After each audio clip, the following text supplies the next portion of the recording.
Hello students, आज हम लोग बात करने जा रहे हैं कि एनटीएससी और ओलंपियाड्स के बीच आपको किस एग्जाम को चूज करना चाहिए। ये डाउट जनरली क्लास 9th और 10th के स्टूडेंट्स के मन में होता है। और ये जैसा मैंने आपको बताया था कि क्लास 9th और 10th एक ऐसा टाइम पीरियड है जहां पर आपके पास इतनी अपॉर्चुनिटीज होती हैं जितना कि पहले कभी नहीं हुआ था, और ये जनरली इसी कारण से अराइज होता है। लेकिन आपको याद रखना होगा कि क्लास 10th में आपको बोर्ड्स भी देने हैं, जो कि एक क्रूशियल एग्जाम है आपके लाइफ का, और इसके साथ आप 2 या 3 कॉम्पिटिटिव एग्जाम्स की तैयारी अफोर्ड नहीं कर सकते। मतलब आपको एक चॉइस करनी ही पड़ेगी ओलंपियाड्स या एनटीएससी के बीच में।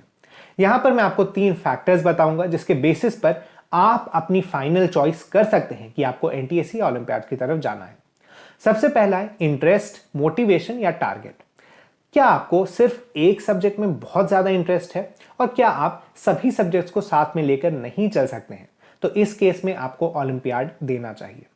लेकिन अगर आपको सभी सब्जेक्ट्स को साथ में लेकर चलना अच्छा लगता है, आपको 2 या 3 सब्जेक्ट्स अच्छे लगते हैं, तो इस केस में आप कोशिश करें कि एनटीएससी पर ज्यादा फोकस करें। अगला है स्किल्स या रियलिटी।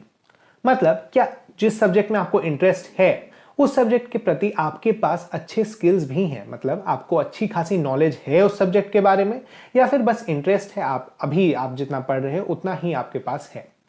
तो इस केस में अगर आपके पास अच्छे स्किल्स हैं, आपने बहुत ज़्यादा रीडिंग की है और आप अपने आप को इंडिया के टॉप 3000 4000 स्टूडेंट्स में इमेजिन कर सकते हैं इस एग्जाम में या फिर इस सब्जेक्ट में, तो आपको ओलंपियाड देना चाहिए।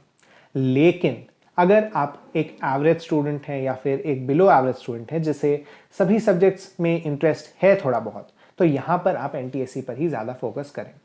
अगला है टाइम। क्या आपके पास बहुत ज्यादा टाइम है, जैसे आप क्लास 9 की शुरुआत में ये चीज सोच रहे हैं, तो आपके पास समय है अपनी स्किल्स को बढ़ाने का। उस स्किल को बढ़ाकर आप किसी एक सब्जेक्ट में इतनी महारत हासिल कर सकते हैं कि आप क्लास 10th में ही ओलंपियाड क्लियर कर लें, तो आपको ओलंपियाड की तरफ जाना चाहिए।